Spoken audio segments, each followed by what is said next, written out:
we needed to add was some guys who get up the field and get towards the quarterback, and we think we did. Solomon Thomas, when healthy, is quick. He's a disruptive force. Feel the same way about Quentin Jefferson, who I like coming out of Maryland. And Ngakoue is a guy that has been a legitimate Pro Bowl, all-pro guy throughout his career, and he's still only 25, 26 years old. So we think he's a legitimate piece and provides a perfect complement to our two big ends, Max and Cleve Farrell. They're all young, and they're all talented, and we need a couple of them to come through, and that's what we're betting on.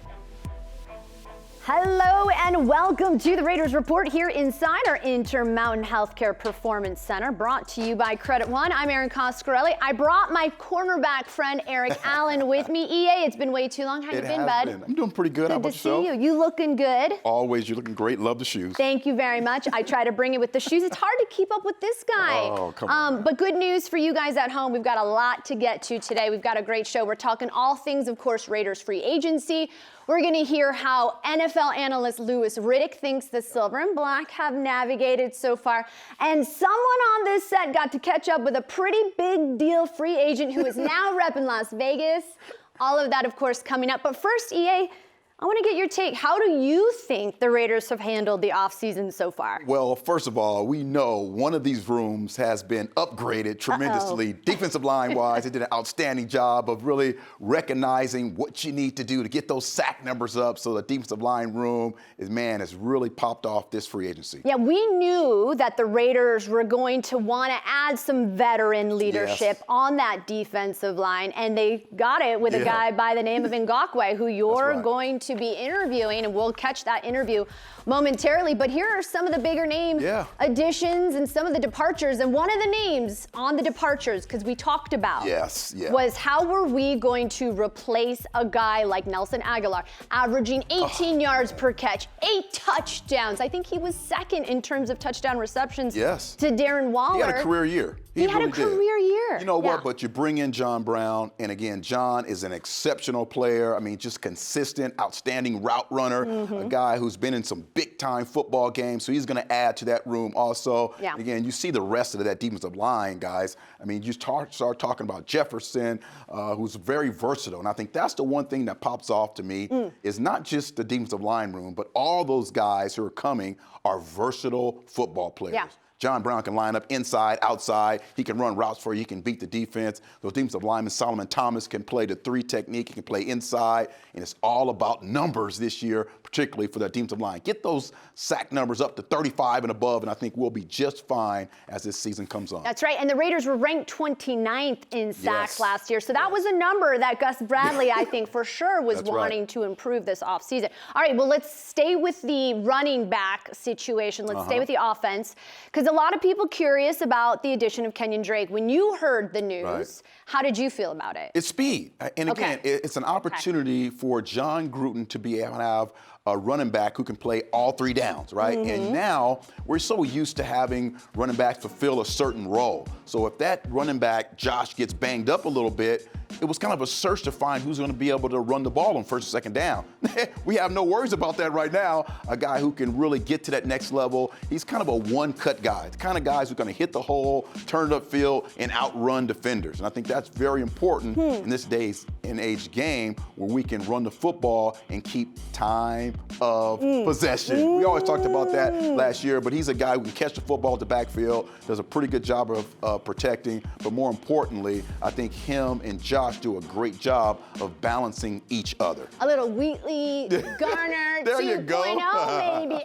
For sure. That's right. All right. Well, look, the guys tasked with the run game is obviously the offensive line. A lot of people talking about the shakeup heard around the NFL. Of course, not a big surprise. Brown was going elsewhere. But how did you feel about Gabe and Rodney, not here? So some shakeups happening on the offensive line. What was your reaction to that? Yeah, being traded away, and getting something back for him. I think one thing that people outside the building don't understand is how important Tom Cable is to this offensive line, getting people ready to play and really doing an outstanding job of having the guys available to be able to get your running back to the Pro Bowl. I think that's very important. And again, it's about availability. Tom Cable's going to do an outstanding job of getting those guys up front to buy in and understand how you develop as a top-notch offensive lineman. That's the one thing Tom has been able to do over the course of his career is develop players. Very important. Guys at home who are maybe concerned, we still have Tom Cable, who had to deal with the rotation, the constant rotation at the offensive line last year. And the projecting starting offensive line wasn't even available for more than 3 snaps anyways. That's just a great point, Aaron. So I think fans, let's pump the brakes. Let's not worry. Tom Cable is still here, all right? Coming up next, Eric Allen catching up with the Raiders' shiny new free agent addition defensive end Yannick Ngakoue on deck. Stick around. The Raiders Report has been brought to you by Credit One Bank, the official credit card of the Raiders. The Las Vegas Raiders are making a major push for pass rusher Yannick Ngakoue. This would be a big splash for the Las Vegas Raiders. This would be reuniting with Bradley, who's, of course, the Raiders' defensive coordinator. Pressure coming, he steps up, and he's taken down. And that's Ngakoue again. Ngakoue turns the corner, and that is what he is so good at going back to his rookie season, being able to chop that arm and get to the quarterback. Take the handoff. Knocked away from Tannehill by Ngakoue, and he's got it. That's just a good alert play by the veteran defensive end. The strip sack for Yannick Ngakoue.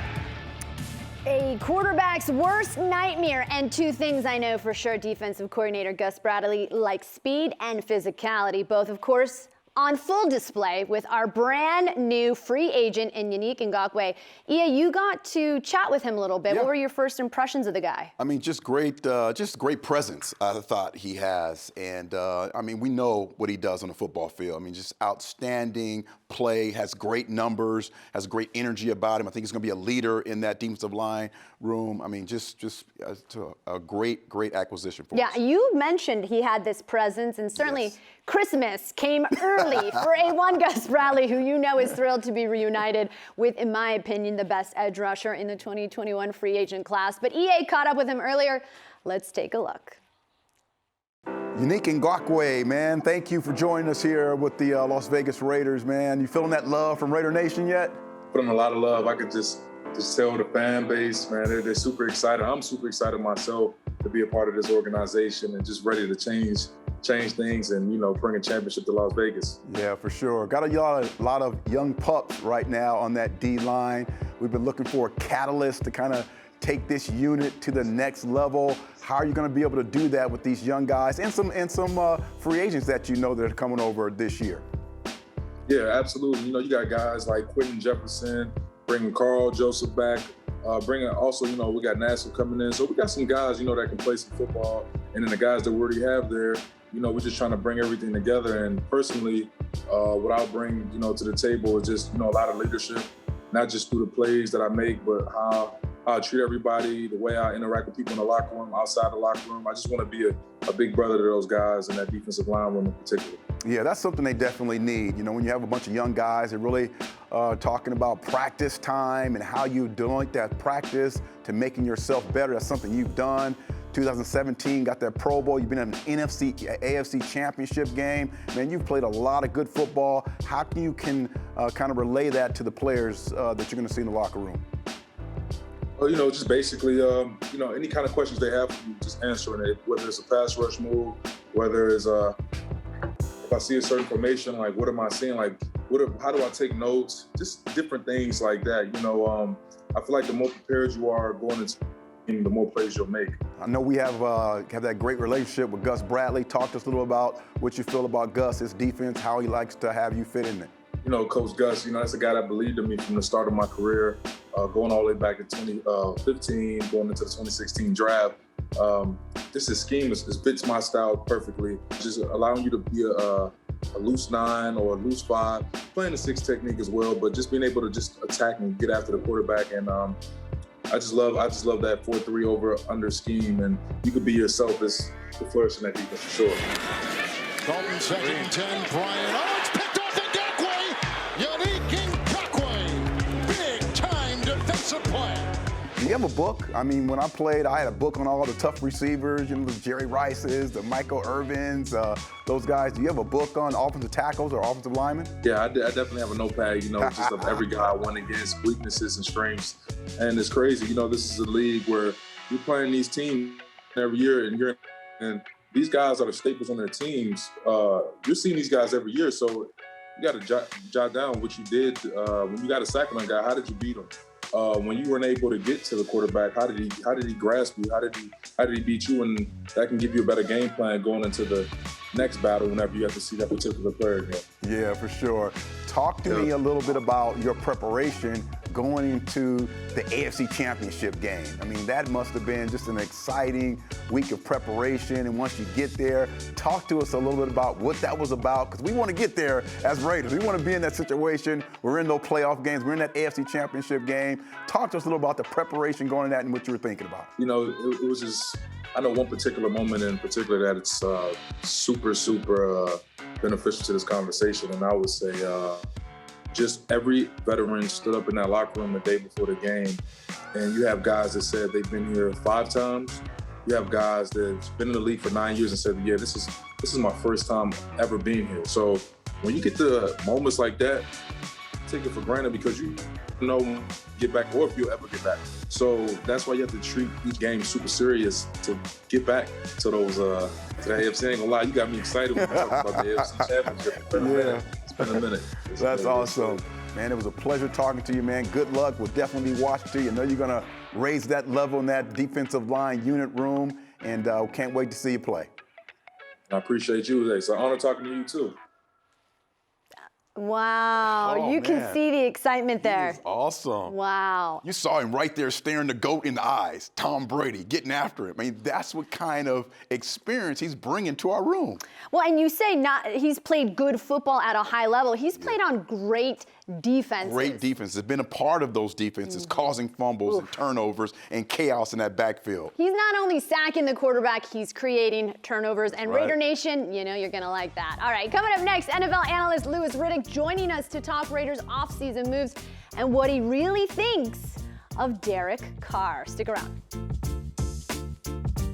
This segment of the Raiders Report has been brought to you by Twitch. Watch, discover, join in.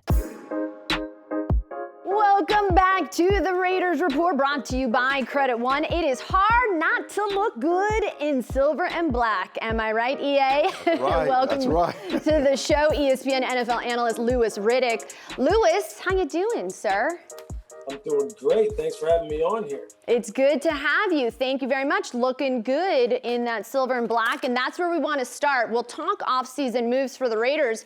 A lot of QB movement around the league, not here in Vegas. And we know you get into some debates on Twitter about number 4. What do you say to the fan base that still questions Derek Carr and him being here as the quarterback of the Raiders? Look, I would tell everybody, like I've always told them, Aaron, just calm down and kind of divert your attention elsewhere. Derek is the least of your problems in Vegas as far as getting that organization and getting that football team to where you want it to get to, which is to be true contenders in the AFC.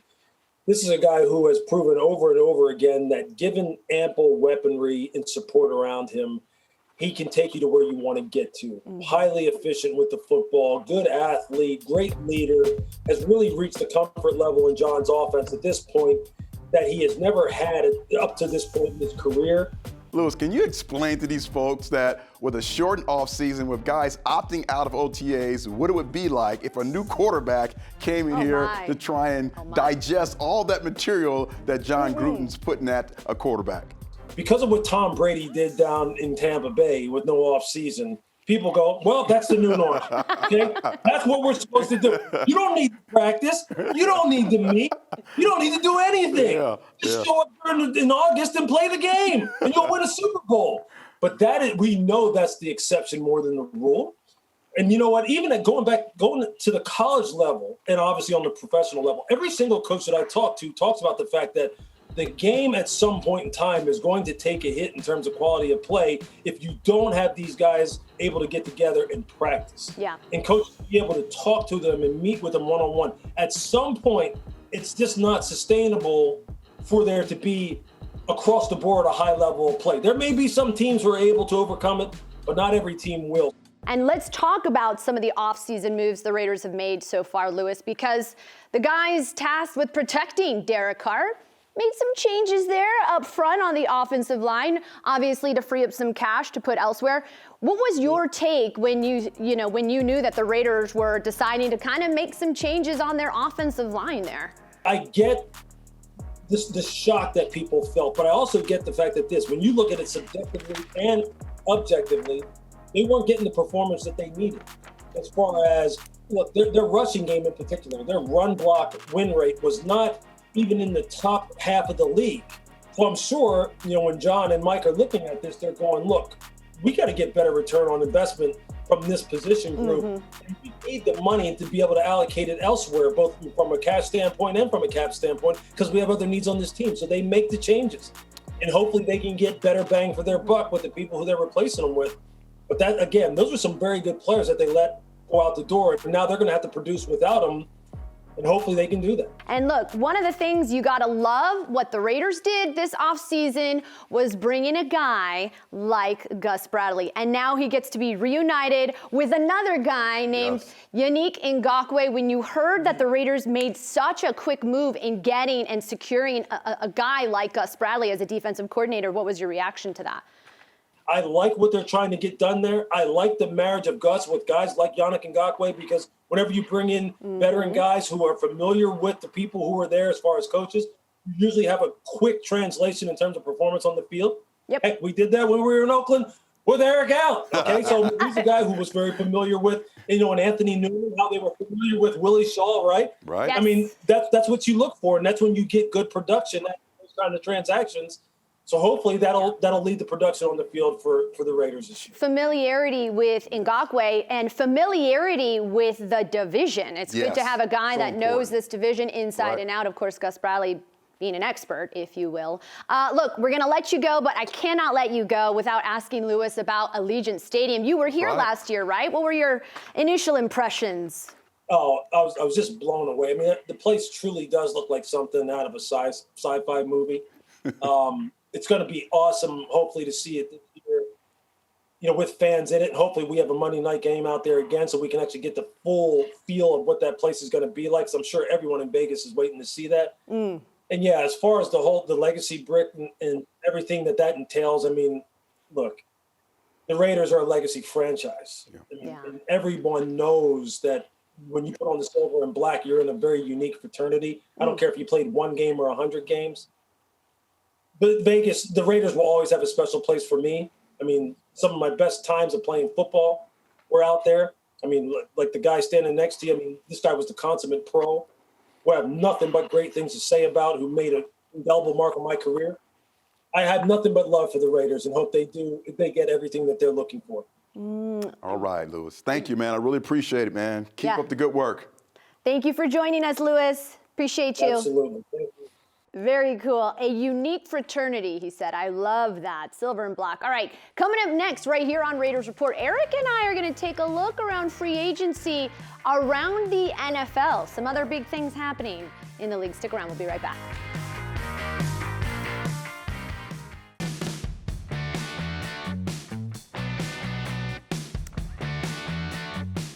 Welcome back here inside our Intermountain Healthcare Performance Center in Henderson, Nevada. Aaron Coscarelli, Eric Allen back with you. Earlier we talked a little bit about Raiders free agency, but for you, EA, biggest surprise in free agency around the league? Well, I have to go to Tampa Bay. I mean, bringing back the starting 22 of the Super Bowl champions. They were only 11-5, I mean, so they have room for improvement, but to bring back all 22 and kind of get that mindset of let's do it again. And plus, O.J. Howard, a young tight end who was out last year because of injury, he comes back. So again, that receiving core is going to be even better. So I think right now, Tampa Bay Buccaneers bringing back all 22 starters from the Super Bowl surprise. team. Are they the NFC route through to the Super Bowl? Without a doubt. You know, with the retirement of the great Drew Brees and the struggles up in Green Bay, we're not sure what's going to happen with Aaron Rodgers, if he's going to be the Jeopardy host or if he's going to be the quarterback of the Packers. He really enjoyed that. I think the Buccaneers are the favorite for the NFC. Okay. I was a little surprised, in my opinion, in free agency. Bill Belichick went on a bit of a shopping spree. Yes, you he get did. a contract. You get a That's contract. Right. That's That's a little called surprise. pressure, Aaron. That's called pressure when you don't make the playoffs. You know, point. so again, I think it's a good deal, though. Bringing Cam back, giving him another year, figuring out how they're going to, you know, kind of redesign that offense to fit Cam. And Cam did a really solid job before COVID. Afterwards, he was a different player. So, yeah, brought in a couple good tight ends as well. Got a good receiver, too, from Nelson Aguilar up there now. Some moves. How about in the AFC West? Take a look at some offseason moves and what stands out to you here? Well, let's start with the Broncos. Okay. Defensive-oriented coach. Kyle Fuller is an exceptional cornerback. Does a great job. Then they're getting Von Miller back. So defensively, this team is going to be salty and nasty. Again, Kansas City Chiefs, you're looking at that offensive line. I think when they look back at the Super Bowl and all those issues that happened, got to shore up that offensive line.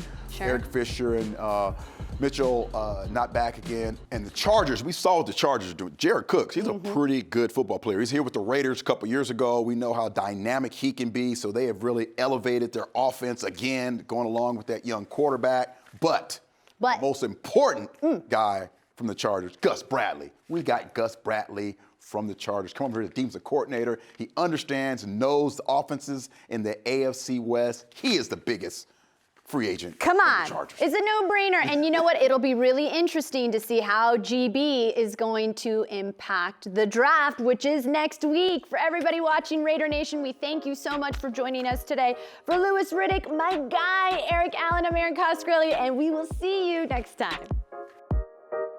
This episode of the Raiders Report has been brought to you by Twitch. Watch, discover, join in by Credit One Bank, the official credit card of the Raiders.